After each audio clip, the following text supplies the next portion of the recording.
এবার দেখো বন্ধুরা, বড়াটা দেখাই, এক পিঠ হয়ে গেছে, আর এক পিঠ উল্টে দেবো। আর এই মাছের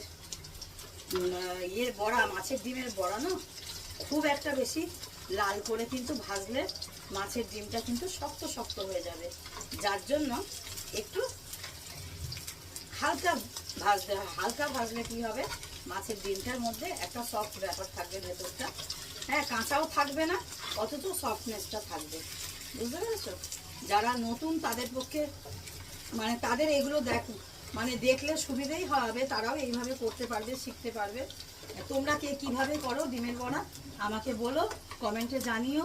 আর অবশ্যই ভিডিও দেখতে দেখতে একটা লাইক দিতে কেউ ভুলবে না। আর তোমরা সকলেই জানো একটা ভিডিও আর একটা মানে একটা ভিডিও করতে কতটা, মানে একটা ভিডিওকে রেডি করতে কতটা সময় লাগে।